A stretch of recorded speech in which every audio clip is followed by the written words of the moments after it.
De quoi je me mêle sur rmc.fr et 01net TV. François Sorel. C'est de quoi je mêle toute l'actualité des nouvelles technologies. Il y a quelques semaines, Pascal Petitpas nous parlait du nouveau décodeur satellite de Canal+, qui est disponible depuis janvier dernier. C'est vrai qu'on a pas mal de moyens pour recevoir aujourd'hui la télévision. Vous avez la DSL, la fibre, le câble, vous avez le satellite. Et vous avez aussi la TNT. La TNT qui existe depuis pas mal d'années maintenant, qui nous a permis d'avoir beaucoup plus de chaînes avec une qualité numérique. Ça a quand même changé énormément la télévision. Ça a même remis à plat le modèle économique des chaînes de télé, pratiquement. Eh bien, la TNT, est-ce qu'elle va encore évoluer ? C'est la question qu'on va poser à un vrai spécialiste. Et c'est Victor Jakimovic qui est là. Salut Victor. Salut François, ça va ? Oui, ça va bien. Bon, par rapport à ce que tu as raconté avec Pascal, Il y a plusieurs semaines. Oui, Pascal a oublié un truc. Oui. C'est les gens tout simplement qui veulent à Paris ou dans les grandes villes une très bonne qualité d'image sans aucun problème de pixelisation, de ralentissement d'aucune sorte et qui utilisent le satellite en ville, oui. Ce qui est parfaitement autorisé. Tout à fait. Il faut avoir de la place pour poser une parabole. Ça, c'est une autre histoire. Il faut pouvoir Et poser puis, une autorisation, parabole je pense. proprement. Il n'y a pas d'autorisation, sauf celle de la copropriété qui n'a pas le droit de dire non. D'accord. Même dans Paris, alors qu'on a plusieurs moyens de recevoir la télé. Absolument. D'accord. Et c'est une clientèle tout à fait importante. Bien sûr. Pour ceux qui veulent l'excellence en termes de qualité d'image. L'excellence en permanence. D'accord. C'est le satellite qui donne aujourd'hui la meilleure qualité ? C'est pas obligatoirement ce qui ressort de certaines études, mais dans la pratique, oui, et surtout, il est constant. D'accord. Alors que les meilleures fibres, ils ont de temps en temps des petits problèmes. D'accord. Alors, on ne va pas parler de ça, on va parler de la TNT. La TNT qui, alors, va peut-être évoluer. On en parlait il y a de longs mois de ça. Peut-être que bientôt, la TNT va passer en Ultra HD. Victor ? Bon, c'est un sujet que vous suivez parce que vous avez été à l'origine de pas mal d'innovations, avec d'autres experts. J'ai participé à l'étape précédente, c'est-à-dire à l'arrivée de la TNT et à l'arrivée de la HD. Mais ce que je veux dire par là, que c'est un sujet que vous connaissez plutôt bien, on va dire. Oui, j'essaie de courir après parce que ça n'arrête pas de changer, mais bon. Alors, la TNT aujourd'hui, c'est la HD. Toutes les chaînes sont en HD depuis pas mal d'années maintenant, puisque la SD a été arrêtée.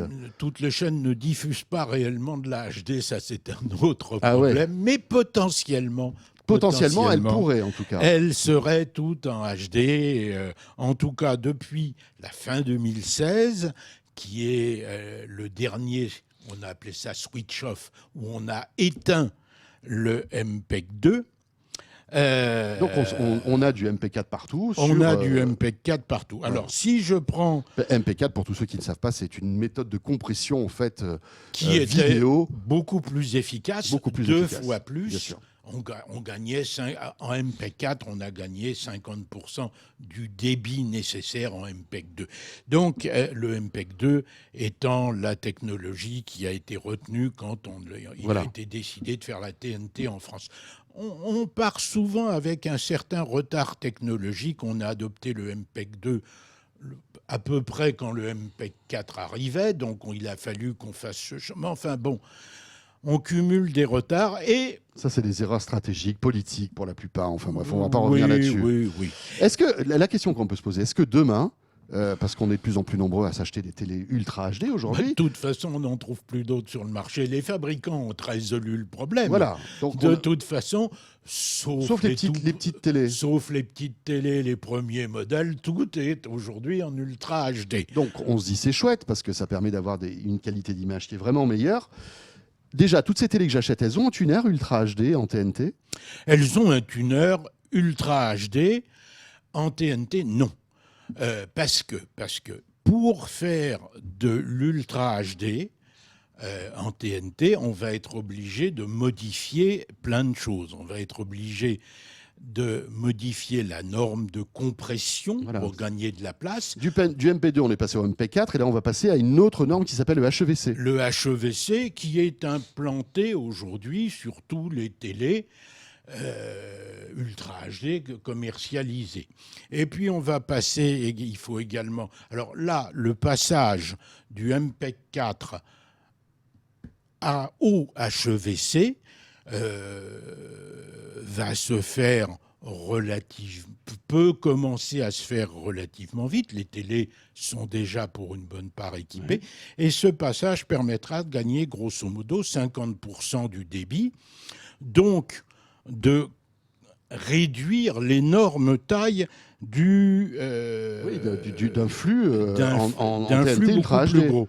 Si on prend le flux actuel en TNT, on est en 1080i, c'est-à-dire qu'on a 50 demi-images par seconde. On pourrait améliorer ça en passant en 1080p, c'est-à-dire en ayant 50 images par seconde. C'est le cas du Blu-ray, par exemple. Ce serait déjà mieux. Ouais. Et pourquoi c'est pas en 1080p, tiens? Parce qu'il faudrait rechanger, redéfinir, etc. Trop compliqué. Okay. Donc, il a été jugé préférable de passer à ce qu'on appelle l'UHD phase 1. L'UHD phase 1, c'est l'ultra haute définition, grosso modo telle qu'on la connaît à l'heure actuelle, 2160 lignes, progressive, c'est-à-dire qu'on a effectivement... Donc là, c'est le top du top sur le papier. 60 images secondes. Il y a la phase 2 derrière. Ah oui, d'accord. Mais phase 1, commençons par le début. Donc, cet UHD, si on y ajoute le HDR, qui est une des composantes importantes... Qui permet d'améliorer l'image sans rentrer trop dans les détails. Parce qu'il faut savoir que la différence de définition ne change pas grand-chose. D'accord. Visuellement, ou assez peu. Alors que le HDR et le gamut étendu, c'est-à-dire le contraste amélioré, la colorimétrie améliorée, ça change beaucoup de choses. C'est-à-dire qu'en fait, une image qui pourrait être en Full HD, en HDR, serait plus frappante, en fait, qu'une image en Ultra HD sans HDR. Oui, et ça ne consommerait pas grand-chose de plus. Il ne faudrait que 5 à 20% de débit en plus. D'accord. Pour pouvoir bénéficier de ce gain de qualité. Parce que la rétine, en fait, l'œil verrait plus la différence, c'est ça, oui, tout à fait. Mais alors, on voit, Victor, depuis pas mal d'années, on suit par exemple l'actualité de Roland Garros, etc. Il y a des tests qui sont menés par France Télévisions depuis pas mal d'années sur la TNT Ultra HD. La Tour Eiffel émet en permanence un signal Ultra HD actuellement. Voilà, qu'on peut capter si on a une télé Ultra HD, c'est ça, qu'on peut capter si on a ce qu'il faut, c'est-à-dire de l'Ultra HD, mais pas n'importe quoi, n'importe comment. Donc, je reviens. L'UHD phase 1, si on ne fait rien, ça bouffe 4 fois ce que nécessite la HD actuelle. 4 fois, c'est impossible. L'espace hertzien est limité. De surcroît, on a enlevé des fréquences aux gens, au monde de la télévision. Pour la 4G, la 5G, etc. Pour la donner à la téléphonie. Donc, il faut arriver à se cantonner à ce petit volume. Donc, il faut mieux compresser.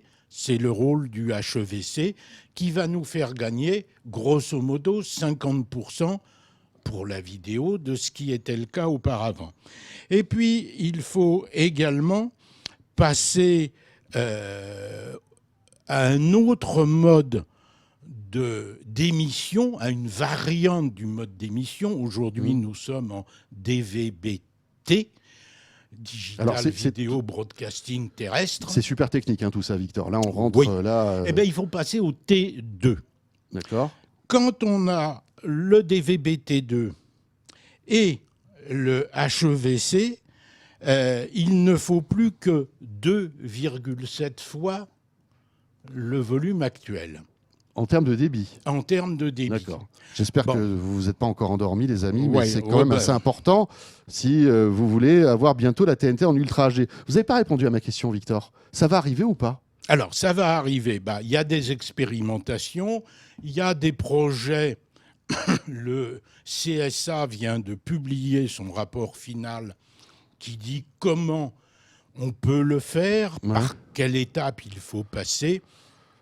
Disons que les premières émissions tests, il y en a eu, il y en aura encore, jusqu'à ce qu'on arrive à pouvoir avoir assez de surface couvrable, de lieux couvrables, de couverture de territoire. D'accord.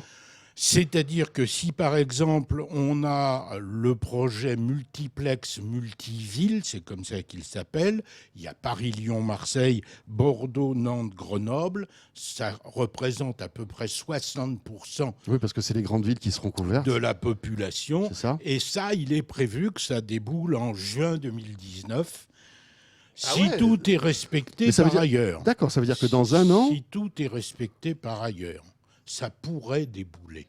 D'accord. Mais en gros, je si suis on... un peu méfiant. Mais si on suit ce calendrier, ça veut dire que dans un an, on pourra avoir les premières chaînes Mais officielles en TNT Ultra HD via la TNT. alors, le problème, c'est qu'il reste quand même beaucoup de choses à régler. Il se vend, par exemple, des téléviseurs équipés en DVB-T2, Oui. parce que le DVB-T2, là encore, on n'est pas les premiers à l'adopter. Les Allemands sont en cours en finalisation d'adoption à l'heure actuelle, et je ne parle pas des pays de l'Est qui l'ont depuis déjà 2 ans, ou presque. Bon, est-ce qu'on aura exactement le même DVB-T2 que les Allemands ? Ah, on ne peut pas imaginer une harmonisation technique de tout Il y ça a plusieurs variantes possibles. D'accord. On peut jouer sur un certain nombre de paramètres. Il va falloir que l'État, qui est le décisionnaire final, donne sa réponse. D'accord, mais c'est prévu ça. Il y a un calendrier où l'État doit dire OK, c'est parti, parce qu'il faut que malgré tout, il y ait quelqu'un qui donne le là. Le rapport final du CSA, publié fin février, Oui. théoriquement, soumet tout ça aux autorités compétentes. C'est à D'accord. ça qui sert, ce rapport. OK, donc ça va bientôt communiquer là-dessus, de manière officielle, on va dire. Et puis, il y a un autre truc qui est tout à fait important. Il y a les Jeux Olympiques. Les Jeux Olympiques au Japon, ceux de Tokyo en 2020, seront en UHD phase 2, c'est-à-dire qu'ils seront en 8K. Ouais. Ouais, bon, Il ça- semble difficile d'imaginer ouais. Qu'on reste toujours en qu'en HD en France. Ouais. qu'en France, on ne fasse pas les JO de 2024 en 4K.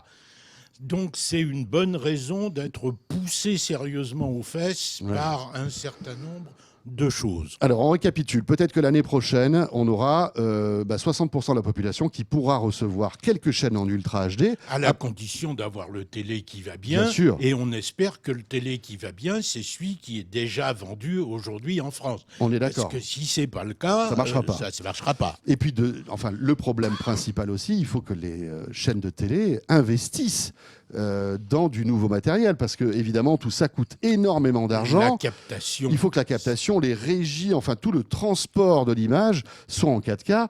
Et ça, il faudrait poser quand même la question aux chaînes de télé et aux médias, Et en s'ils sont 4K, prêts. HDR, Voilà. White Color Gamut, etc. Mais il reste un problème, c'est que l'espace hertzien actuel ne permet pas de passer toutes les chaînes En Ultra HD. en Ultra HD. Enfin, cela dit, bon, il y a... Donc il va ça- y avoir des débats politiques Oui, pour savoir Bah, qui va passer en pour Ultra savoir HD. qui aura le droit, Oui, de passer, d'avoir cette qualité. sous réserve qu'il en ait les moyens. Donc on est dans... Mais cela dit, on est en train de revivre ce qu'on a vécu à l'époque du passage à l'HD. Hein. Exactement. C'est exactement la même Mais chose. on avait beaucoup plus de chaînes disponibles Ouais. quand même, c'était plus facile. Ça va devenir plus compliqué là. Bon, écoutez, voilà. Bon merdier à l'horizon. On aura l'occasion de redécoder tout ça. Mais en gros, retenez que voilà, si tout va bien l'année prochaine, on pourrait quand même avoir quelques chaînes en Ultra HD. Pas partout, mais en tout cas dans les grandes villes de France. Merci Victor. De rien, François. Victor Jakimovic, donc, pour terminer ce De quoi je me mêle. Merci de nous avoir suivis. Portez-vous bien, bon week-end, et on sera là vendredi prochain en version audio et version vidéo, bien sûr. Salut à tous. De quoi je me mêle sur rmc.fr et 01net TV.